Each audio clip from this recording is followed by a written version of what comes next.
sou a Rose, da Match IT, e hoje, para falar de um tema que muitas pessoas me perguntam sobre estrutura organizacional de inovação, quero saber quem é que lidera a inovação e como é que essas diferentes potenciais linhas de reporte dentro do organograma corporativo acabam impactando no sucesso dos processos, no sucesso dos resultados.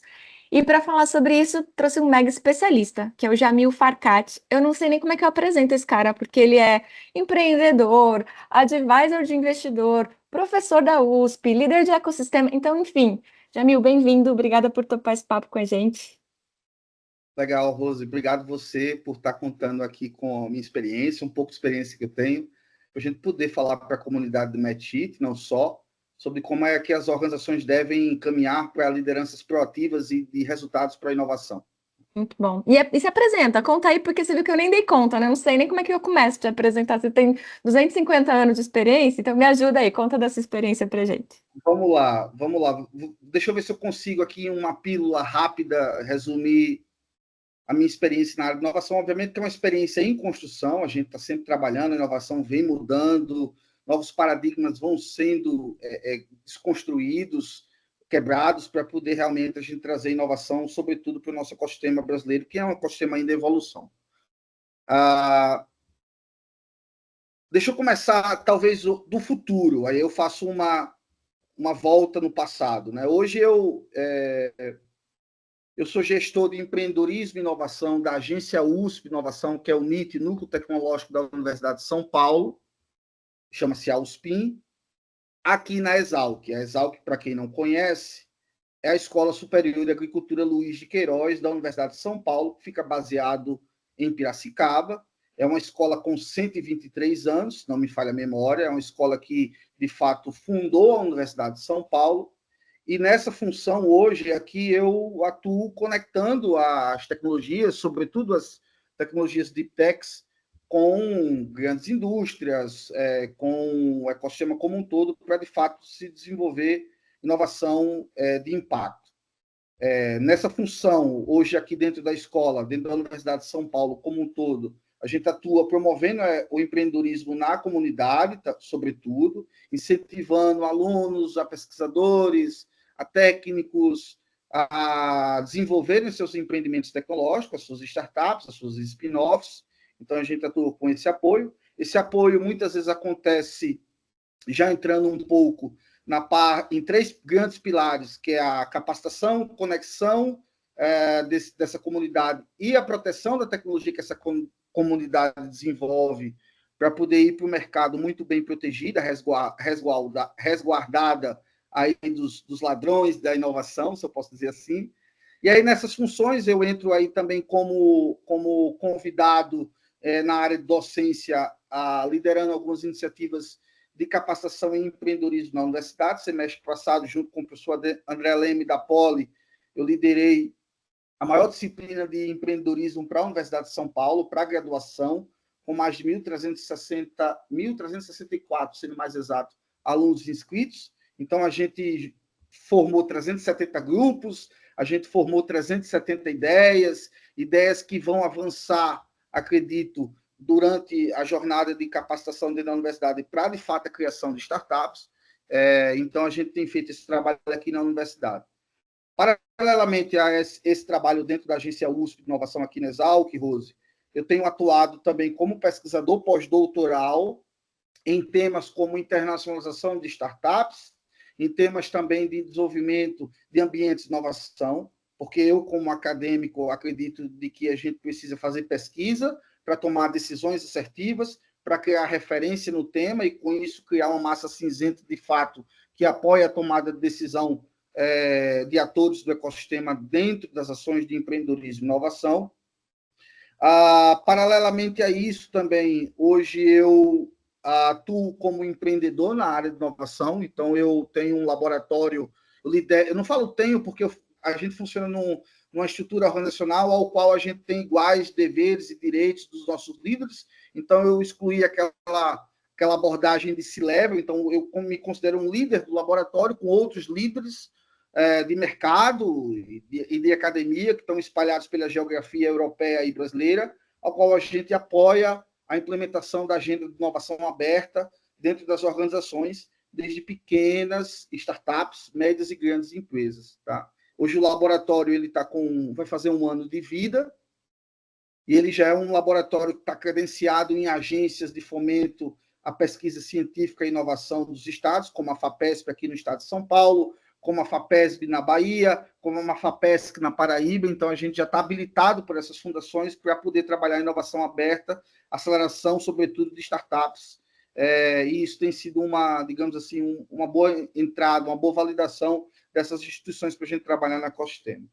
Mas até eu ter chegado aqui, Rose, eu passei por digamos assim, por uma experiência que mescla, que é mix academia e mercado. E aí eu vou lhe explicar. Eu comecei a trabalhar com inovação em 2000 e... Eu vou denunciar talvez a minha idade. Não sou tão velho, mas também não sou tão novo. Mas eu comecei minha trajetória de inovação em 2009. Eu acordei pensando nisso. Nossa, quando é que eu comecei minha trajetória? Comecei em 2019 como estagiário de inteligência de mercado para uma iniciativa da Universidade Federal do Rio Grande do Norte, dentro do Núcleo de Tecnologia, chamada Recarcine, que era uma rede que dava apoio à inovação para o APL. Naquela época, a gente não tinha ainda noção de ecossistema, enfim. A gente chamava de clusters, de arranjos produtivos locais, no caso, para carcinicultura, porque na época o Rio Grande do Norte é os maiores produtores de camarão, e na época esse cluster tinha dificuldade em fazer inovações. Então, eu fazia inteligência dentro da universidade e fazia conexão dessa inteligência com esse cluster para realmente ele poder inovar, seja na forma do manejo, seja na forma da produção, seja na forma realmente de absorver a tecnologia desenvolvida dentro da universidade. Isso em 2009, quando eu entrei na graduação em administração na Universidade Federal do Rio Grande do Norte, que pelo sotaque vocês já perceberam que eu sou do Rio Grande do Norte, apesar de ter esse nome aí com origem libanesa, minha família ser libanesa, e ter migrado para o Nordeste brasileiro na década de 30, 40. E aí, bem, eu comecei essa jornada de inovação lá, ainda como estagiário da graduação, no meu segundo ano de Universidade Federal do Rio Grande do Norte. E aí eu fui construindo, trabalhando em inovação, sobretudo dentro da academia, para externalizar o conhecimento tecnológico da universidade para clusters, para arranjos produtivos locais. E aí eu fui seguindo esse caminho de iniciação científica. E aí, logo em seguida, eu fui fazer mestrado na mesma universidade, na engenharia de produção. E aí, no meu mestrado, eu já trabalhei um tema muito interessante, que era a questão de gestão da mudança, de change management, né? Naquela época, não voltado diretamente à inovação, mas voltado como as organizações adotavam novas culturas, estimulavam, promoviam novas culturas para adotar práticas de gestão da qualidade, que aí depois ela absorve também muitos conceitos da inovação, porque a inovação é um grande guarda-chuva em todo esse processo. E aí, no doutorado, no movimento para o doutorado, eu fui fazendo esse caminho, digamos assim, sequente de experimento na academia. No doutorado, eu tive a oportunidade de receber um apoio, um investimento da União Europeia. Então, não sei se quem nos assiste reconhece o programa Erasmus, que é um programa internacional promovido pela União Europeia de intercâmbio de estudantes. E eles lançaram um edital para a América Latina. Eu me candidatei com um projeto voltado para adoção e difusão de tecnologias para a geração de energia. Isso foi por volta de 2000 e... Logo quando eu terminei meu mestrado, eu terminei minha graduação em 2012, 2011 para 2012, aí meu mestrado foi de 2012 a 2014. Nessa época foi o boom das energias renováveis no Nordeste, e aí um professor chegou, Jamil, você tem que estudar adoção e difusão de tecnologias, para você ver, eu saí do change management, fui para tecnologia, enfim. Beleza, vamos lá. E aí eu fiz esse projeto, a União Europeia, com o programa Erasmus, me concedeu essa bolsa, e eu me mudei para Portugal para fazer esse estudo aplicado, profundo, na área de adoção e difusão de tecnologias de geração de energias renováveis. E aí eu fui parar em 2014, logo após a Copa do Mundo aqui no Brasil, eu fui parar na Faculdade de Engenharia da Universidade do Porto, FEUP. E lá na FEUP, eu fui inserido dentro do Departamento de Engenharia Industrial. E dentro desse departamento eu comecei a estudar os desafios para a implementação de projetos eólicos. E aí, esses desafios eu comecei a estudar pela perspectiva de desafios e barreiras à adoção dessa tecnologia. Né? E aí comecei a entender de que a inovação ela estava muito interligada, sobretudo, com a utilização de novas tecnologias. Né? E aí comecei a estudar esse caso específico de implementação de projetos eólicos no mundo todo, obviamente com a perspectiva direcionada ao Brasil. E aí, Rose, paralelamente a esse meu... Eu já estava ficando meio zureta, talvez eu acho que... Eu não sei se eu passo essa imagem, mas eu como muito proativo, com muita vontade de implementar aquilo que eu estava aprendendo, eu comecei paralelamente às minhas atividades de pesquisa, a trabalhar com iniciativas de inovação, sobretudo de ignição de startups, que é diferente de aceleração. Ignição é naquela fase ainda de ideação, de concepção da ideia, de buscar o problem solution fit. Eu comecei a trabalhar nessa perspectiva dentro de programas de ignição de startups da Universidade do Porto, paralelamente às minhas atividades de pesquisa.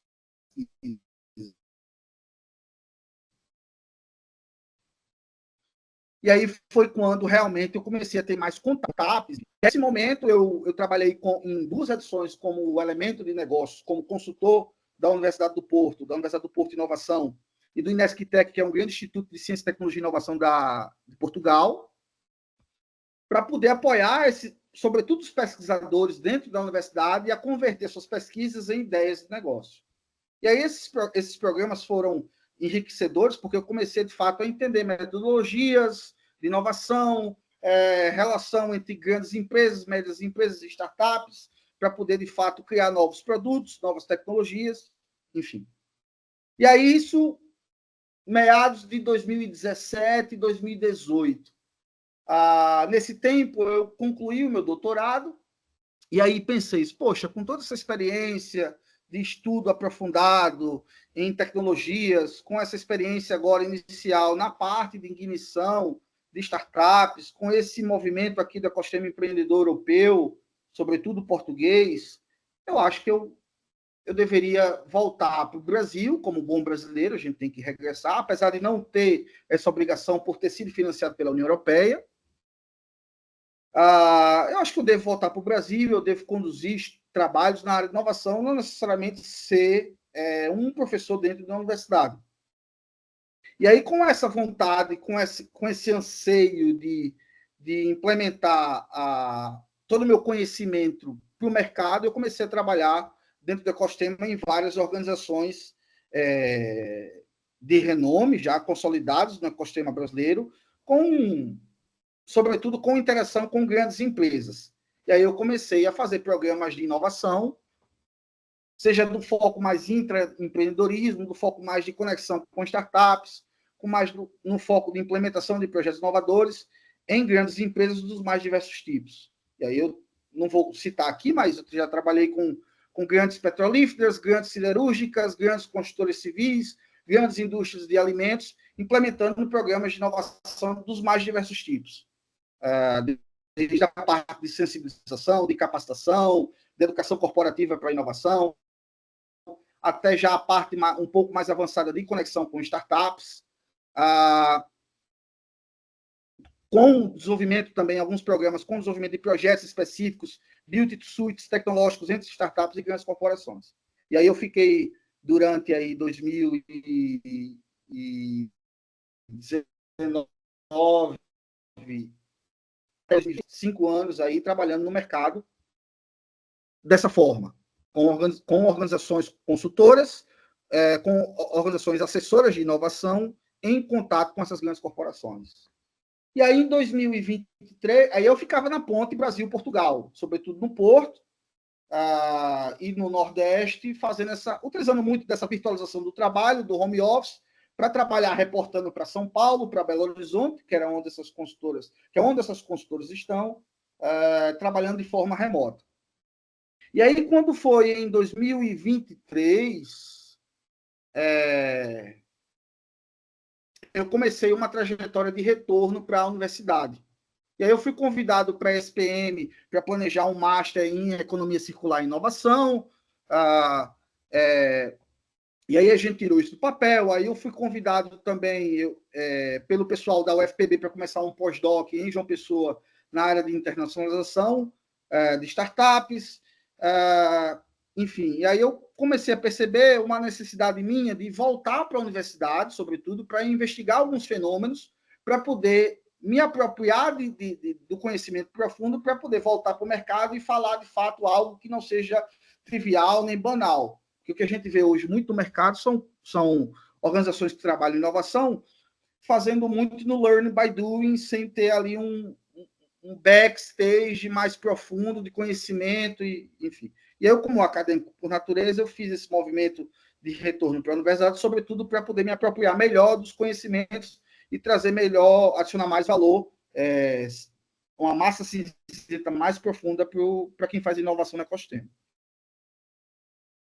Isso em 2023. E aí, em 2023 também, eu já fora do mercado, já dedicado à universidade, surgiu minha oportunidade de eu lançar esse laboratório de inovação chamado 1119, que eu falei para você no início, e aí eu comecei a trabalhar com esse projeto laboratório, me conectando com pessoas que eu tinha criado uma conexão boa no mercado, para poder tirar essa ideia do papel e levar a inovação de impacto, inovação metodificada para grandes empresas, médias empresas e startups. E aí eu juntei um bom grupo de executivos que passaram por grandes organizações aqui no Brasil, que hoje estão na Espanha, por professores, especialistas, acadêmicos que passaram por grandes instituições acadêmicas aqui no Brasil, que estão na Europa, pessoas que estão em instituições também aqui no Brasil. Eu formei aí um dream team dentro das minhas possibilidades e recursos, e lancei esse laboratório.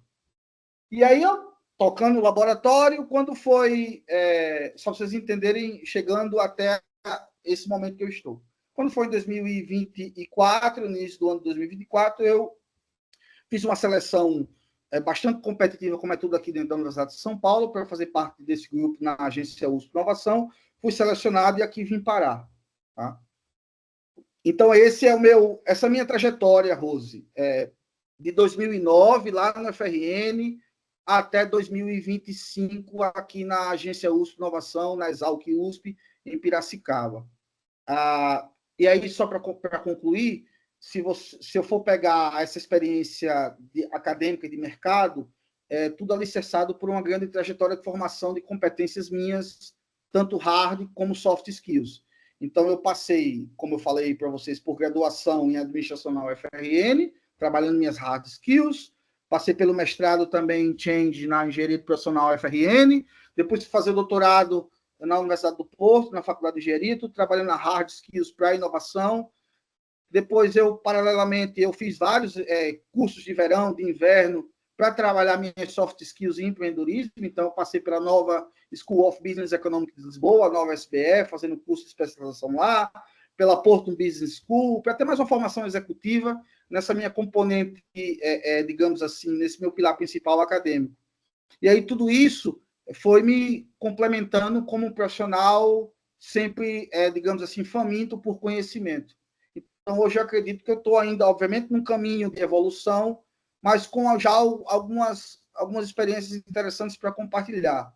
Muitas vezes, ainda me deixa muito ansioso, porque eu ainda vejo potencial, sobretudo no Jamil profissional, para implementar ações de inovações, sobretudo na grande indústria. Eu, principalmente na época de consultoria, eu trabalhava muito planejando, observando os problemas, planejando e sugerindo implementações. Ainda eu acho que a gente pode, ainda eu acho que dentro das minhas competências, e eu tenho buscado isso através da conexão tecnologia USP com o mercado, atuar mais na implementação das inovações, que aí está talvez o grande gargalo do processo. Planejar muitas vezes não é difícil. O que é difícil é implementar, e a gente vai falar durante o nosso talk sobre liderança para inovação, de que é preciso disciplina, que é preciso de cooperação, que é preciso de engajamento, e muitas vezes a gente ainda não vê essa maturidade dentro das organizações, muitas vezes pelo perfil do brasileiro, do profissional brasileiro, para poder lograr sucesso, não só no curto prazo, mas sobretudo no médio e no longo prazo. Tá, Rose? Então, esse talvez seja, in a nutshell, numa casca de nós, o meu resumo. tá? Não, é, Enquanto é profissional. impressionante, que parece que você é um modelo de linguagem, assim, tipo, que foi treinado em toda a biblioteca de inovação já, assim, tipo, tudo que desde quando você tá criado, cara. É muito, muito louco. Não sei se seu dia tem 24 horas igual os demais, não, porque é incrível.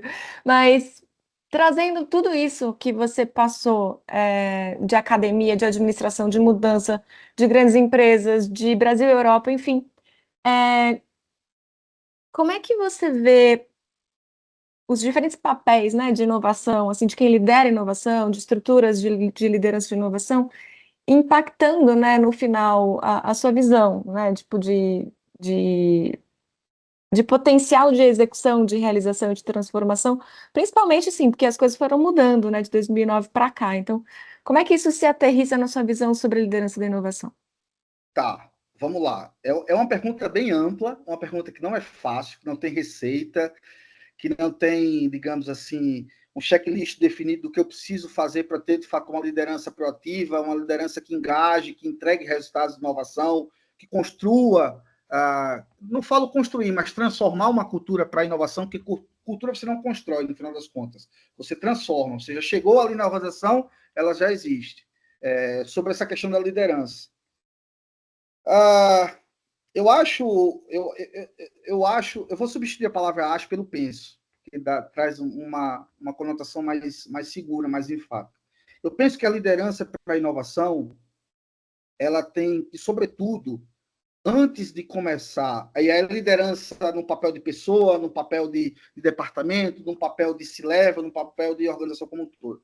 A liderança, ela para a inovação, antes de tudo, ela tem que fazer um screening, um assessment muito profundo, não superficial, daquilo do que acontece fora dos muros da organização e dentro dos muros da organização.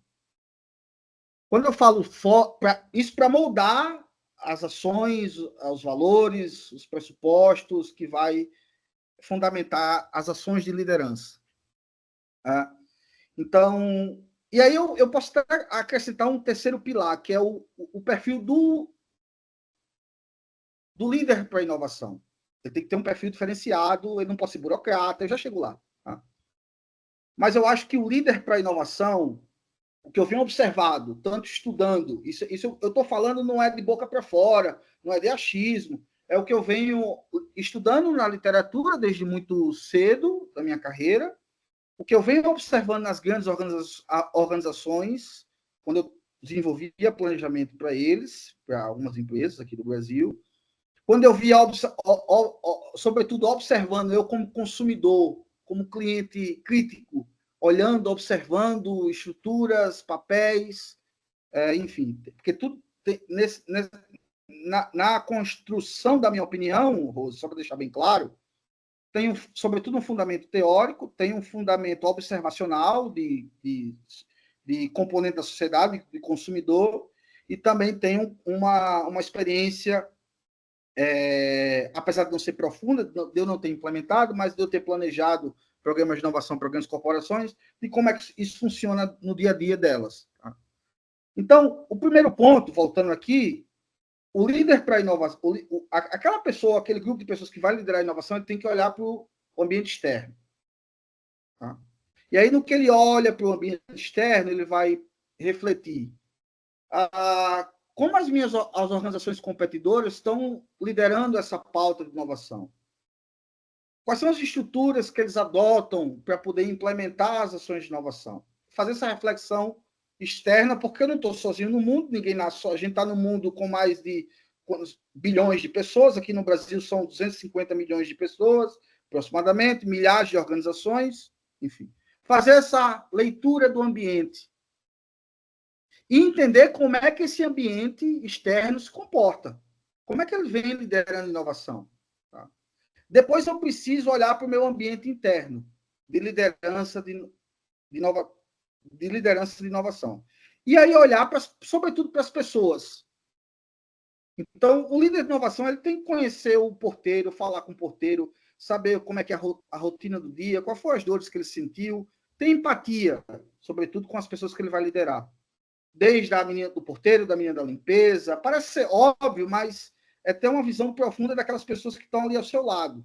Muitas vezes, obviamente, numa grande empresa do setor de alimentos, que uma vez eu planejei um projeto de empreendedorismo, tinha mais de 3 mil colaboradores engajados naquele.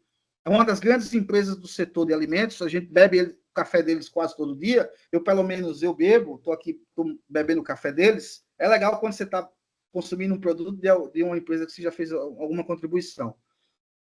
E aí você tem, eu sei que tem essas dificuldades, mas pelo menos tirar ali uma amostra, uma porção e conhecer como é que é o dia a dia dessas pessoas que trabalham nessas empresas. Vai perceber que muitas vezes essas pessoas têm 20, 30, 40 anos de casa e elas têm ali seus paradigmas, seus bloqueios, tá? E Hum. depois, para o planejamento estratégico de inovação e entender qual é o papel dessas pessoas dentro desse planejamento estratégico, tático e operacional. Entendendo tudo isso, Rose, eu não consigo muito aprofundar, porque se eu aprofundar, a gente vai ficar aqui até amanhã. Tá? Entendendo essas nuances do externo e do interno, conhecendo o terreno, investigando o terreno, coletando informações sobre o terreno, e aí eu vou moldar as minhas atitudes, as minhas práticas de liderança da inovação. E aí, quando você vai trabalhar isso, aí você fica à vontade para me interromper. Quando você Né, vai trabalhar. eu tô assim super pensando que como é que esse super-herói, né, vai dar conta disso sozinho, assim, tipo, beleza, Exato. tem que se conhecer, tem que conhecer as pessoas, tem que conhecer o mercado interno, externo, que é super vivo, tá mudando, e o planejamento estratégico da empresa. E assim, no final vai ser um time fazendo isso, né? Então, como é que isso acontece? É fluido? Tem um modelo que é melhor do ponto de vista, é uma área central, é distribuído, enfim, até pensando nos modelos, né, de estrutura organizacional desse líder, que imagino que não seja uma única pessoa super-herói, né? Eu já trago isso para você, mas só para concluir meu raciocínio, quando ele faz esse assessment do ambiente interno e externo, e aí ele vai pensar, aí ele vai olhar para dentro de si. Eu preciso fazer as mudanças, a inovação prevê isso, mas eu dentro de mim, eu realmente acredito naquelas mudanças, em trabalho colaborativo, em engajamento, em tolerância ao erro, a de fato da liberdade para as pessoas se conectarem, a tomar decisões. Ou eu sou aquele cara centralizador, porque na minha construção psicológica enquanto pessoa, lá ainda na minha infância, o meu pai era, sei lá, um militar. Eu estou metaforizando aqui. E tudo que ele mandava, eu fazia. Tem um pouco disso, sabe? Passa por um pouco por um divã de um psicólogo, para você se entender enquanto Ia falar pessoa. isso, não é para qualquer um. Exato, exato. Para você realmente, você é mente aberta, você de fato tem essa capacidade, sobretudo, de dar, digamos assim, de dar palco para as pessoas, de não ser centralizador, de não ser narcisista, sabe? Tem que fazer essa reflexão. E aí é onde entra a questão de change management. Eu primeiro preciso mudar internamente o eu, para depois entender quais são as forças do ambiente. Aí tem várias teorias que você pode utilizar, desde as mais antigas como Porter, enfim, né? Para depois moldar e, de fato, praticar aquilo que a inovação, digamos assim, entende como os conceitos, as práticas de inovação entendem como efetivo, como usual, como funcional. Porque se você não fizer isso, você vai estar fadado a uma inovação que ela é rasa, a inovação que eu chamo de Nutella, sabe? A inovação que ela não cria raiz, né? Então, uma liderança, você fazendo esse exercício, enquanto isso aí eu diria isso para os líderes, né? Aí você, feito isso, alinhando seus chakras, como você queria dizer, aí você vai conseguir desenvolver os papéis que um líder hoje ele precisa para poder fomentar a inovação, que é, sobretudo, engajar, desenvolver, transformar, orientar uma cultura de experimentação, aí fazer uma inspiração com visão estratégica, fazer integração de pessoas, entender, explicar, motivar as pessoas a entender, olha, não é só tal departamento que está implementando inovação que vai ganhar, mas somos todos nós. Uma perspectiva de colaboração, cooperação, É muito de né? role model, assim, né? De walk the talk, assim, de não dá para levar os outros para uma direção que você não está indo, né? Não é, aí o líder tem esse papel. Ele não vai ser coach, porque a partir do momento que ele estuda o ambiente, ele entende as forças, ele entende as fraquezas, ele vai estar tomando decisões, de fato, baseadas em evidências. Ele não vai fazer essa liderança baseada em achismo, né? E aí ele vai, sobretudo, fomentar uma liderança que vai perpetuar a inovação e fornecer aos colaboradores, à organização como um todo, os recursos para inovar, né? O líder para a inovação, eu gosto de dizer que ele é um grande facilitador da inovação. Ele tem ali os recursos, ele tem ali o budget, ele tem ali, enfim, e ele vai distribuir isso e dar palco, porque, no fato, quem vai ser o protagonismo da inovação não vai ser o líder, não vai ser o C-level, não vai ser o cara que está lá no chão, na operação no dia a dia, identificando as dores e propondo soluções. Tá? Então, acho E que o aí, papel da liderança, não sei se eu fui muito abrangente, o novo líder de inovação tem que fazer essa reflexão. Externo, ambiente interno, o eu, e com isso entender quais são os pressupostos da liderança da inovação e implementar isso no dia a dia de forma natural.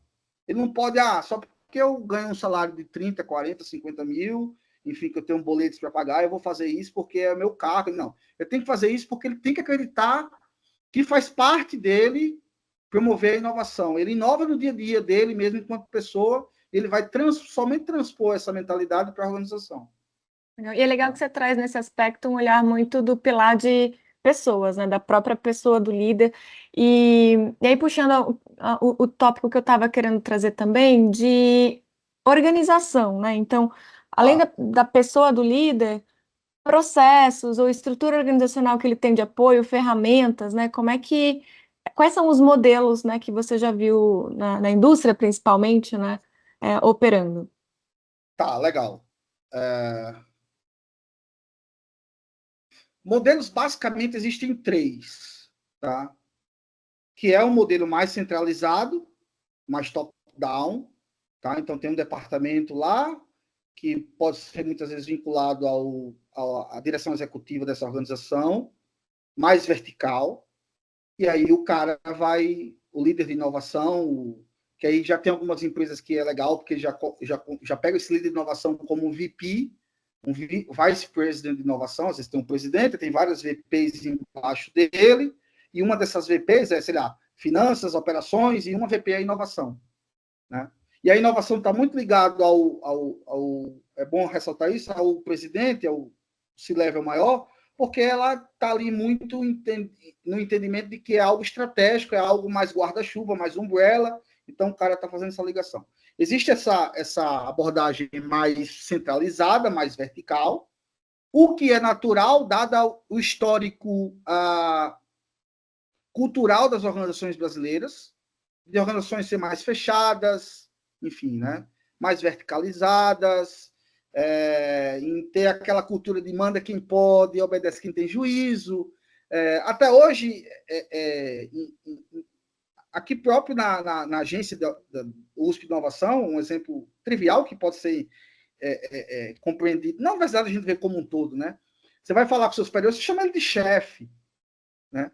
Então, são pequenos gatilhos assim que você vê exemplos históricos da cultura organizacional brasileira sendo centralizada e verticalizada. E aí tem esse modelo. Que eu vou dizer que não, que é o ideal? Não é o ideal, mas que funciona dentro da maturidade dos colaboradores, né? Ainda funciona porque a gente ainda vive num ecossistema, num ambiente cultural ainda verticalizado, centralizado. Enfim, sem mais delongas, tem esse modelo centralizado. Depois tem um modelo mais ao contrário dele, tem um mais descentralizado, que não é uma área dedicada à inovação. Que a inovação ela está embutida, está incluída, ela é plug and play em todas as áreas da organização. Então tem, sei lá, por isso que tem muitas organizações que fazem, eu já fiz planejamento, de programas de embaixadores de inovação, de difusores de inovação. Aí o cara vai lá, o líder, dentro de uma estrutura centralizada, ele forma esses embaixadores, e aí ele vai plugando, vai pulverizando em cada área, e aí você vai, aos poucos, construindo uma estrutura mais descentralizada, mais horizontalizada, que é o ideal. E aí você já tem um mix do centralizado e o descentralizado. Por que essa estrutura é melhor? Já entrando nessa área? Porque você promove diversidade, promove agilidade. O cara que está dentro de cada área e está conectado com os outros embaixadores de inovação e, consequentemente, conectado com o líder da inovação, com o VP, com o diretor de inovação, ele tem um termômetro on ground, na terra, no terreno, do que está acontecendo, e ele com agilidade, com uma rapidez muito maior, ele vai saber identificar uma oportunidade de inovação, uma dor de inovação, o que é que precisa, um desafio de inovação, e vai, consequentemente, comunicar mais rápido aos níveis mais estratégicos. Eu não sei se eu estou me fazendo entender, porque normalmente quando a gente conversa, fala sobre inovação, sobre gestão, a gente tenta ampliar o foco da discussão para poder dar um entendimento mais, digamos assim, mais replicador para as diversas realidades, daqueles que nos escutam aí do outro lado da tela. Tá? Então, tem essa descentralização que ela é fundamental, ela é o que a teoria fala do que é o mais funcional, do que é o que entrega melhores resultados, é o que de fato permeia, consolida e enraiza a inovação nas organizações. E, Jamil, nesse segundo modelo, ainda se mantém um fio condutor de conversa com o executivo, assim, ainda tem alguém que tem a governança, ajuda demais nessa toada, assim, vamos dizer. Sempre, porque existe a gente ainda trabalha num ambiente organizacional como um todo, se você for ver também organizações somente nas grandes organizações fora do Brasil, que a decisão ela é centralizada. Tá? Então, em equipes pequenas, ainda funciona só um modelo mais descentralizado, porque são startups, e aí tem vários, às vezes, os C-levels, os CEOs, os CMOs, os CTOs, os CEOs, eles gerenciam e executam, então aí, ali você consegue ter digamos assim, uma democratização maior da decisão, tá? Mas em grandes corporações ainda preserva-se esse modelo mais centralizado, tá? Pela necessidade de ter alguém que toma a decisão, que tem o risco sobre a sua alçada, enfim, né? E é um modelo que, historicamente, por pressão dos shareholders, por pressão do mercado, é um modelo que a gente ainda permeia nas estruturas organizacionais. Tá? Mas o que eu costumo dizer é que é experimentar um pouco dos dois mundos. É o que a teoria fala de modelo híbrido. Tudo tem uma palavra híbrido para todos os tipos de modelos e tal. Não é diferente desse caso. Tá? Então, a inovação ela pode começar de uma forma mais descentralizada, bottom-up, de baixo para cima, em várias áreas da organização? Pode. Mas não é normal, não é tradicional, devido já à estrutura histórica das organizações, como elas nasceram e etc. Em algum momento vai precisar ter um chefe para Exato. Mas conseguir. uma organização que ela nasce a partir de hoje, ela já pode ter uma estrutura mais celular, mais homogênea, tá? E aí quem vai planejar a inovação pode já arriscar a utilizar essas estruturas, tá? Ela pode, não é usual, não, pelo histórico de governança das organizações que a gente tem no Brasil. E aí o centralizado, ela é de fato concluindo já aqui a sua pergunta, ela é um caminho mais natural pela estrutura que as organizações já possuem para poder implementar e, digamos assim, estruturar as ações de inovação. E aí você vai, ao longo do tempo, conforme a maturidade da organização, descentralizando essa estrutura organizacional para receber cada dia mais, pulverizar mais, a cada dia mais os representantes da inovação. Aí esses representantes são como, digamos assim, formiguinhas. É um trabalho ainda início, ele vai fomentando, vai prospectando a cultura da inovação, com isso vai criando mais embaixadores, e com isso vai chegar uma hora que isso vai homogeneizar essa estrutura e todo mundo vai ter, digamos assim, o senso de dono para as iniciativas de inovação. Aí você acaba, de alguma forma, descentralizando como um todo. Eu não sei se ficou claro. Sim, acho que a Tá? gente tem esse centralizado, horizontal, total e esse híbrido, né? E aí eu fiquei com um ponto, assim, quando você ilustrou o centralizado, você ilustrou ali com uma vice-presidência, né, um nível C-level que está a par dos demais e na mesma agenda.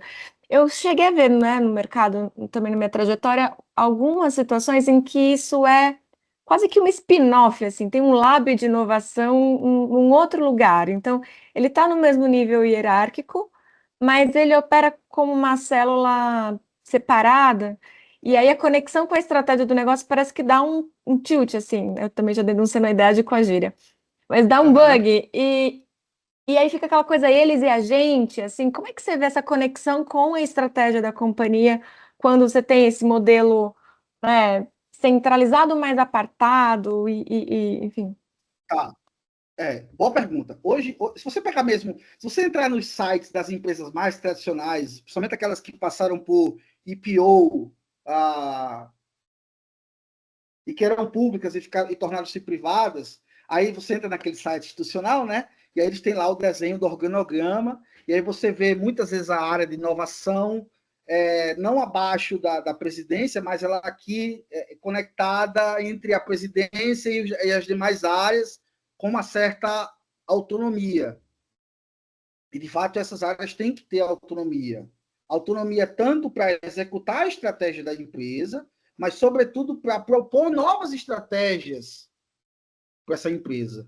Né? E aí elas funcionam, como ela tem uma certa autonomia, elas funcionam não ali desconectadas, mas elas funcionam ali com um poder de decisão que ela transcende a consulta do C-Level. Então, ela pode ali, digamos assim, experimentar decisões. Tá? E aí, muitas vezes, você pode sentir que ela está ali desposicionada ou desconectada, mas não, ela está exercendo ali uma função ah, estratégica, interessante, como fio condutor de fato da estratégia da organização. Tá? Eu acho que esse modelo de você dar liberdade, dar autonomia a essas áreas de inovação e fazendo com que elas também, ao mesmo tempo, estejam muito próximos de quem define a estratégia, ela funciona muito bem. Tá? Eu não sei se eu respondi a sua pergunta inicialmente, Rosa, mas qual era o complemento? Não, respondeu sim. É um pouco dessa visão, né? Essa centralização, mas não aplicada nos seus objetivos, nos seus processos, né? De forma cross, permite ainda assim construir a futura distribuição, que no final é o objetivo, né? De atividade sobre inovação. Ou se gera aquela distância, né? De eles estão inovando lá no Olimpo, tirando foto, e eu estou aqui carregando piano e batendo meta, sabe? Aquela Entendo. sensação. Assim, essa distância ela não deve existir. Não existe inovação. A inovação não combina com a palavra distância, ela combina com a palavra aproximação, conexão. Tá? E aí, quando você olha numa uma área de inovação que ela está ali entre as demais da operação e está ali entre a presidência, né? A direção maior. Então, ela tem que ter ali uma proximidade, uma autonomia, como eu falei anteriormente, não só para receber, digamos assim, orientações da, da, do C-level maior, da direção maior, e executar isso conforme a estratégia dentro das áreas abaixo, olhando numa perspectiva mais centralizada. Mas, sobretudo, ter também a oportunidade de chegar, opa, ó, a estratégia que você me passou, ela não está condizendo com as forças de mercado, com a inteligência que a gente fez do mercado, e a gente tem que fazer aqui uma reflexão mais bottom-up e redesenhar essa estratégia, ou alinhar essa estratégia. Então, talvez hoje, numa função, digamos assim, num papel mais descentralizado, ela vai ter a área de inovação, tendo essa designação, essa autonomia, ela talvez seja aquela área, digamos assim, mais influenciadora ao top level, ao top C-level, mudar a sua orientação estratégica. Tá? Hoje. Legal. E aí, com isso você traz, né, tanto a visão do impacto da hierarquia, do alinhamento estratégico, tem esses exemplos, né, desses diferentes modelos. Falou de cultura também, dentro da própria preparação desse líder, né, da cultura própria e do impacto do contexto. Eu queria ouvir um pouco de visão de futuro, assim, né? A gente está trazendo isso de uma visão de história, mas você é super estudioso também do que está vindo de tendência, né? Tá, Como é que você vê a tendência, assim, a evolução das estruturas organizacionais e o papel da liderança para os próximos anos, até considerando novas tecnologias, IA, enfim, as mudanças, né, dos modelos de trabalho. O que que você vê de tendência nesses modelos de organização para a inovação? tá. Boa pergunta, uma pergunta abrangente. Tendências tem várias, mas o que eu acho que, sobretudo, as organizações têm que entender que não se faz inovação sozinho. A inovação ela não é um caminho solitário, ela não é um caminho individualizado, ela não é um caminho egoísta. E o que é que isso quer dizer, Rose? E para quem nos assiste? É que uma organização, para de fato inovar, ela tem que abrir suas portas.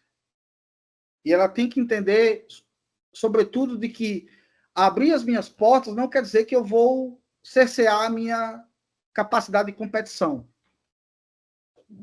E aí entra termos que ainda são, que a gente vê muito na teoria, mas que é pouco implementado no ecossistema, termos interessantes como competição. Competição. É você trazer também seus competidores para dentro e falar, olha, o que é intrínseco para a nossa operação e o que é que a gente pode fazer em conjunto e o que é que a gente pode desenvolver de inovação e tecnologia conjunto que vai beneficiar nós todos. E aí o diferencial competitivo não vai estar naquele core daquele projeto, mas aí na forma com que você relaciona com o cliente. Aí, enfim, tá? Por exemplo, um exemplo. E aí você entendendo que E a desculpa, até tendência... posso te interromper nesse ponto? Eu estava esses dias ilustrando até com um parceiro que no final você tem a matriz TRL, né, de maturidade tecnológica, e o diferencial competitivo não está no TRL, né, tá lá no 7, cara. Por que que você está competindo no 1 e distribuindo, né, em vez de Exato, otimizar um recurso, né? é mentalidade, tá? E aí você abrindo essa mentalidade, eu não gosto de usar o mindset porque os coaches banalizaram essa palavra. E eu sou uma pessoa muito crítica a esse pessoal da inovação Nutella, que está lá no Instagram e tal, e no TikTok. Eu acho que talvez, eu acho que nós acadêmicos, que temos essa experiência de mercado, acho que a gente, inclusive, deveria estar, apesar de eu falar, eu vou me contradizer agora, a gente até deveria fazer mais exposição, enfim. Mas, enfim, a gente está aqui mantendo a nossa humildade intelectual e tentando discutir, de fato, práticas que funcionem, que tragam inovação para o nosso ecossistema. Então, Mas, mudando ó, essa... para te incentivar, tá, a se expor mais, uma frase, eu tirei um print screen aqui no tela hoje de manhã, ó. Para cada problema complexo, existe uma resposta clara, simples e errada. Ó, uma frase do Harry Louis Mencken, ali hoje de manhã. É isso, cara. Tipo, a gente tá deixando o pessoal dar a resposta errada, velho, no TikTok, velho. Vocês têm que falar, tem que se expor e ajudar a descomplexar É, mas de forma certa, né? então, e aí voltando. Como é que essa tendência de governança, inclusive é um tema que eu vou estudar nos próximos anos, é governança para inovação aberta, voltado para ambientes de inovação do setor agro. Eu estou mandando uma proposta de projeto de pesquisa pós-doutoral para eu continuar aqui meus trabalhos, uma proposta que vai, digamos assim, revolucionar. Agora eu utilizei uma palavra coach, revolucionar, mas que vai assim quebrar, mudar, ampliar a fronteira da governança, né? Eu estou me propondo a estudar isso, mais uma vez, porque eu acredito que a gente tem que ter, principalmente que a gente está na academia, a gente tem que ter uma cautela muito grande, a gente tem que ter ali um fundamento, a gente tem que construir uma identidade com conhecimento para depois chegar e divulgar isso. A gente não pode falar da boca para fora. Mas voltando aqui à sua pergunta, e aí já conectando com o meu fio inicial, não se faz inovação sozinho, inovação não é uma atividade individual, não é uma atividade solo. Então, para isso, as organizações precisam se abrir. E aí, quando se abre, ela faz inovação aberta. entendendo, praticando a humildade, entendendo que a organização ela não é detentora de todos os recursos de inovação, de tecnologia, de conhecimento, pronto. E aí, antes de você se abrir, você tem que ter a preparação para abertura de conexão. E aí, como é que você vai faz isso? Descentralizando a inovação. Tá? Passando de um modelo mais centralizado para um modelo descentralizado e falando para o cara que está lá na logística de uma grande corporação, um exemplo. Operando, gerenciando as atividades logísticas. Olha, se você achar lá uma empresa similar que tem uma prática nova de otimização de rotas, chama esse cara para cá, vamos fazer um lab, vamos conversar. De repente, tem aqui uma equipe de dev in-house que pode, enfim, desenvolver uma nova API. Eu também estou com esse problema, mesmo problema de integração SAP, sei lá, sabe? E aí o cara hoje não tem esse cara que está lá liderando a inovação, já num movimento mais avançado de descentralização, que se formou num movimento de embaixadores de inovação dentro daquela organização, ele não vai fazer isso porque eu tenho que pedir meu chefe. Aí daqui que o chefe dele, como você queira falar, aprecie o pedido dele de conexão, de interação, o cara lá da outra organização que estava aberto a fazer aquela inovação colaborativa, ele já foi fazer com outro, ele já perdeu o time. Isso eu vejo aqui dentro da universidade. A universidade tem esse...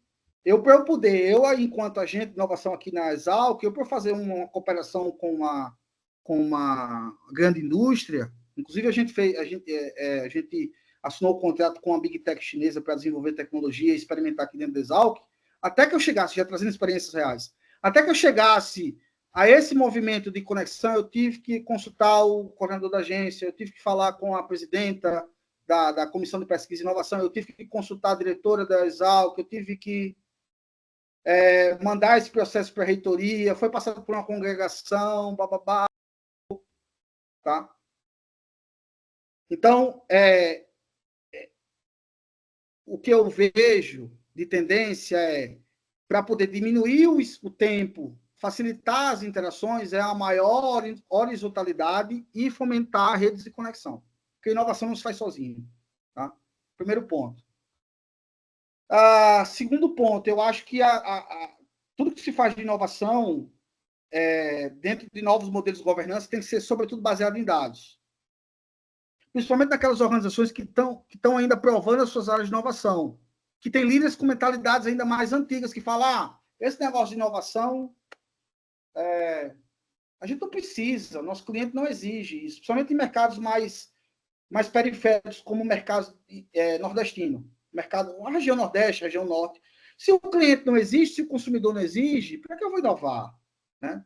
E aí o cara, não, você precisa inovar. Beleza, tá. Então eu vou experimentar essa onda,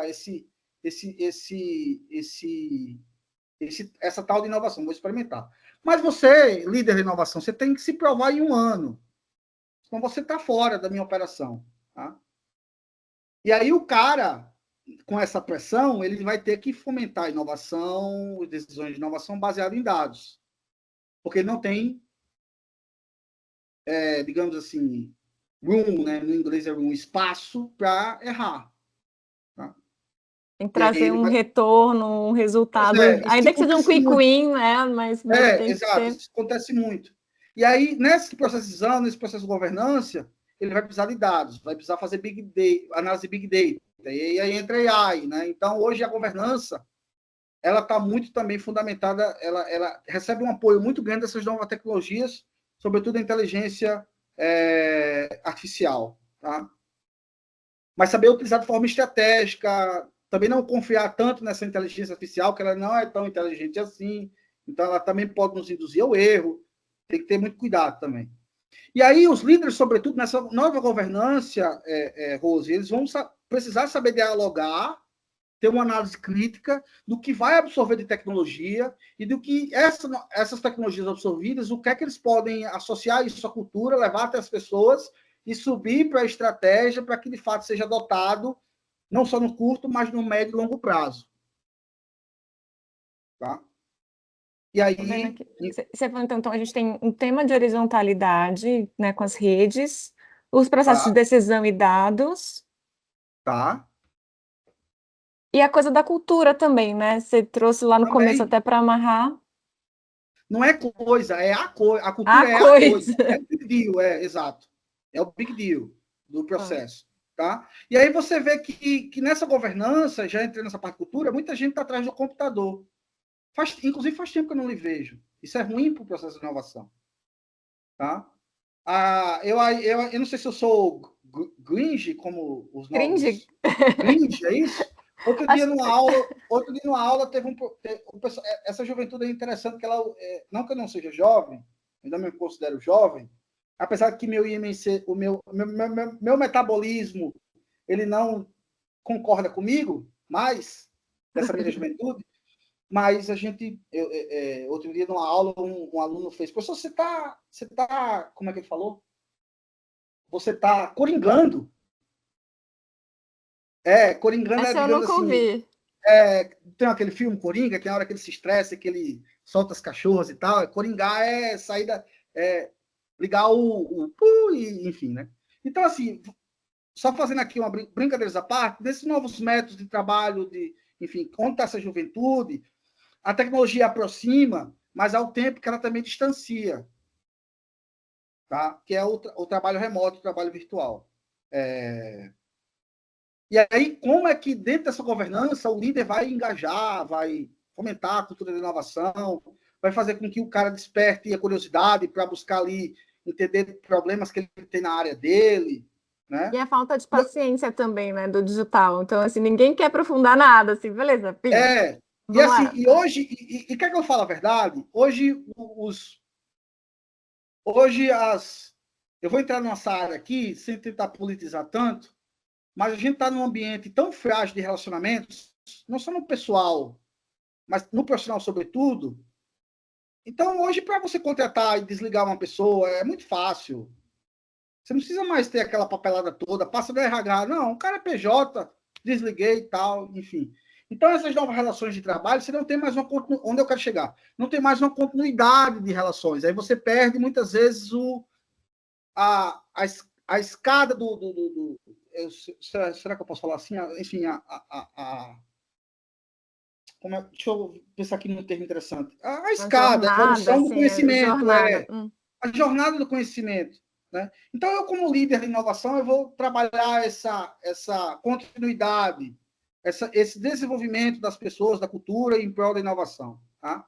Então, enfim, hoje, resumindo, hoje as estruturas organizacionais têm que estar abertas, têm que cooperar, tem que trazer todos os players do ecossistema para dentro da sua estrutura, e aí tem vários veículos de inovação que permitem isso, laboratórios, sandbox, programas de startups, enfim.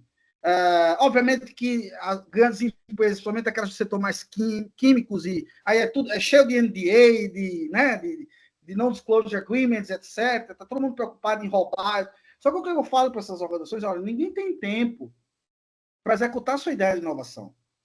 Então, se você não utilizar uma estrutura relacional centralizada, horizontalizada, que permite aí troca de feedbacks e conversações, experiências, né? Se você cercear isso na sua governança, você não vai ter, de fato, inovação.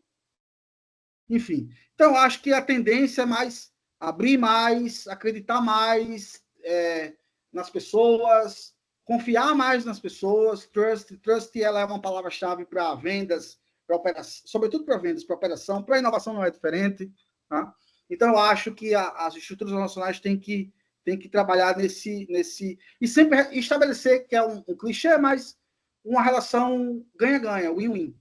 E muitas vezes você tem que dar primeiro, você tem que ser um giver. Eu me esqueci agora aquele livro, fala giver ou taker, né? Sim, Você tem que ser sim. muito mais giver nesse processo. Give first, né? Em Exato, vez de give back, give first. exato. Então tem essas tendências aí nas governanças. E hoje as empresas entendem isso, sabem que é preciso fazer isso, mas tem certa resistência por diversos fatores, que essas resistências são muito criadas pela mentalidade lá dinossáurica do C-Level. Tá? O sucesso de ontem não é o sucesso de amanhã. Temos que continuar aprendendo e, enfim. Jamil, assim, sensacional te ouvir, a sua baita experiência. Podia ficar aqui com você, sei lá, uns 12 episódios sequenciais aqui, fazer uma super série de maratona Mas, enfim, acho que tem bastante food for thoughts aqui já para a gente refletir a partir desse primeiro papo. Quero muito poder marcar outras sessões, se você topar aí. E, Legal. enfim, muito por vir aí também com o ecossistema USP Piracicaba. Eu te desejo sucesso demais e te agradeço muito pela parceria, pela generosidade de compartilhar isso tudo com a gente. Obrigado, Rose. Eu espero, de alguma forma, eu ter contribuído com a minha experiência, uma experiência que ainda está longe de ser das mais evoluídas possíveis, mas a gente trabalha dia e noite, principalmente eu que não sou pai de pet, não sou pai de planta, não, enfim, sou um solteirão da inovação, então eu dedico todo esse tempo à minha evolução pessoal e profissional. Eu espero, de alguma forma, ter contribuído para quem nos escuta. Eu tentei falar de uma forma mais abrangente, genérica possível, para que as pessoas estejam do outro lado, fazer reflexões e poderem adotar um pouco daquilo da minha perspectiva no seu dia a dia de trabalho, sobretudo na inovação. Eu fico à disposição nas redes sociais. Meu nome é muito simples de achar. No LinkedIn é só você pôr Jamil Farcati, Farcati, Farkatt, com 2 T's. Põe lá no LinkedIn, conecta comigo, eu estou sempre aberto. Eu sou uma pessoa muito giver, então você pode. Jamil, eu gostei do que você falou. Tem como você me explicar melhor, aprofundar mais? Manda mensagem para mim no LinkedIn, a gente marca uma videochamada, não um call, como os Farias Limes falam, uma videochamada, e a gente bate um papo, sempre na intenção de fato, de trazer bons insights com fundamentação teórica, metodificados, que de fato traduzam em iniciativas resilientes e produtivas para a inovação nas organizações. Tá? Eu queria só fazer uma última externalização de uma opinião minha, Rose. A inovação ela passa por uma fase, talvez eu acho, de descrédito, tá, das organizações. Quando eu falo inovação, uma inovação de um ponto de vista mais planejado, mais estruturada, uma inovação mais transformadora, uma inovação que passa, de fato, resultados tangíveis, não só intangíveis. Eu vejo muitas organizações ainda não dando um crédito para o que ela é inovação. Ou ela já pensaram que, eu já estou fazendo inovação, eu já estou, de fato, mudando meus procedimentos, entregando valor para o mercado. Eu não preciso investir em inovação, não preciso contratar analistas, eu não preciso contar com a Metit, eu não preciso... Existe muito dessa cultura anti-inovação, talvez muito por base, porque a gente tem várias pessoas no ecossistema que falam inovação da boca para fora, e aí acaba aqui passando esse descrédito, enfim, enfraquecendo a palavra inovação. Tá? Até pegando um gancho aí na sua experiência de gestão da mudança, quando a experiência de mudança anterior é ruim, né? Na verdade, você aumenta a resistência, né? A fazer de novo, assim. Exato, exato. E aí eu queria... obviamente que aquelas pessoas que estão nos assistindo, se já está consumindo esse conteúdo, é porque elas acreditam na inovação, elas estão implementando inovação nas suas organizações. Mas se algum dos seus pares numa grande corporação e tiverem esse discreto, falar que inovação não precisa, não presta, não tem para que fazer, eu convido eles a entenderem, a estudarem, a aprofundarem a inovação, não só no modelo estratégico, mas na operação, enfim. Tem vários casos aí do mercado, sobretudo em ambientes mais competitivos, menos monopolistas como o brasileiro. Tá? A gente ainda vive vários setores aí monopólio de mercado, muitas vezes um monopólio disfarçado, né?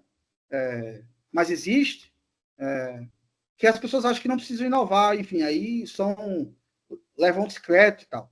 Mas que contar com pessoas como você, como eu, as agências de inovação na universidade, enfim, os hubs de inovação, a gente aqui em Piracicaba tem um muito bom, a PwC, que aí o Agritech Garage, que inclusive eu estava ontem lá com eles, discutindo inovação para grandes corporações, que consultem esses especialistas de fato, não de TikTok, para eles abrirem aí a mente e verem que, de fato, inovação é preciso. Né? e necessário. Não é mais uma oportunidade, é sobretudo uma necessidade. Agora, obviamente, tem aquelas grandes empresas que se antecipam, inovam por oportunidade e não deixam a batata assar para poder inovar. Tá? E que é preciso, né? E aí, nesse processo de inovação, quando for inovar, faça inovação raiz, de fato. Não faça inovação somente por branding. Eu vejo ainda grandes organizações. Eu olho aquele ranking do 100 Open Corps, né, que o pessoal faz, né? Vai fazer uma cerimônia, todo mundo de gala, mó bonitinho, né, e tal. Ah, a empresa mais inovadora, pá! Aí lá vou eu ler os reportes do mercado financeiro, vou ler, né, alguns artigos, ler algumas críticas, eu falo, poxa, essa empresa está, de fato, inovando, utilizando os procedimentos que são proibidos na Europa, mas só porque não é proibido aqui no Brasil, entre as reguladoras, enfim, que é inimigo do ambiente e tal. Não entendo, sabe? Assim, tem umas contradições grandes.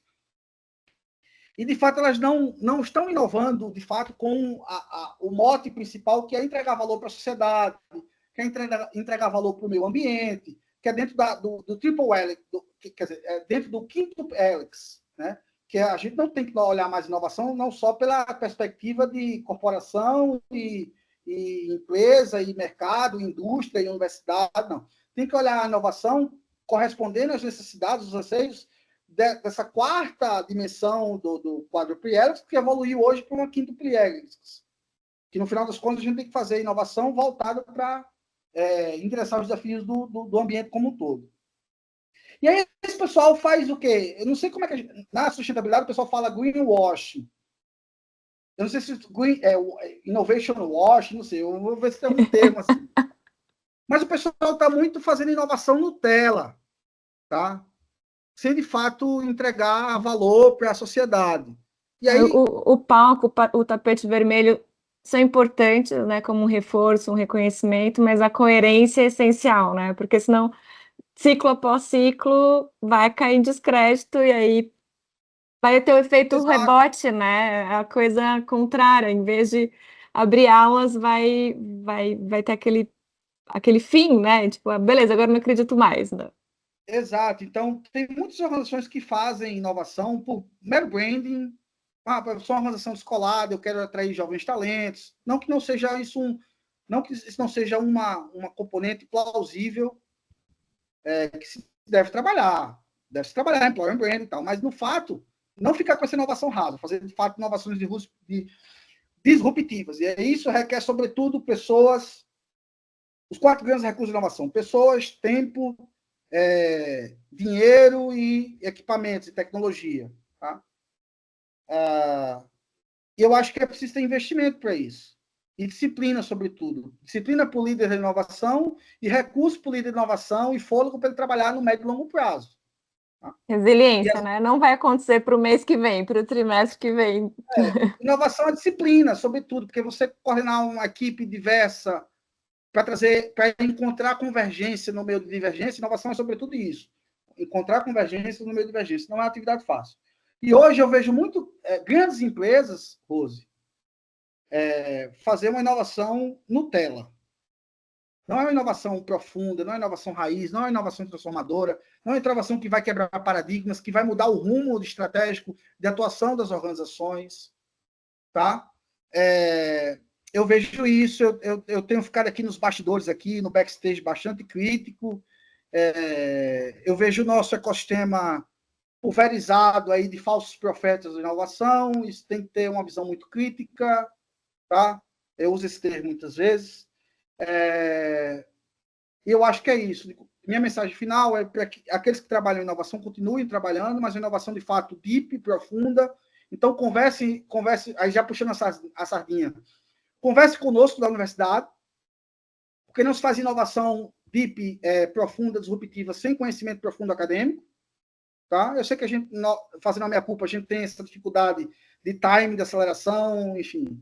Mas a universidade é uma organização medieval que ainda está se adaptando à estrutura ágil do ambiente, mas a gente está aqui para contribuir. A Universidade de São Paulo ela tem um potencial incrível para a inovação, não só a Universidade de São Paulo, mas a UFMG, a UFRJ, enfim, a estrutura de universidade pública brasileira ela é uma estrutura que tem excelentes inputs para a inovação, e os desafios, de fato, que as organizações enfrentam na contemporaneidade da competitividade, se elas não forem inovar disruptivamente, fazer uma mudança radical daquilo que elas estão fazendo, elas não vão conseguir resolver os desafios que elas enfrentam. Tá?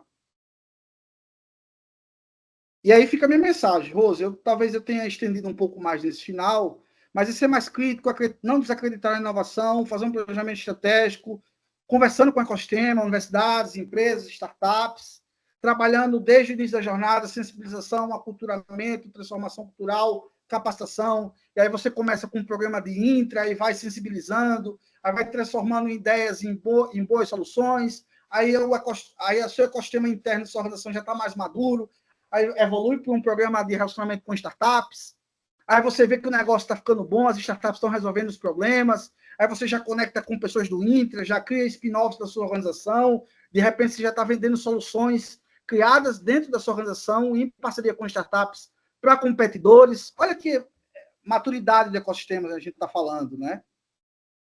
E é possível, né? Depois você está criando um fundo de investimento de startups dentro da sua organização, aí você está dividindo o risco com startups,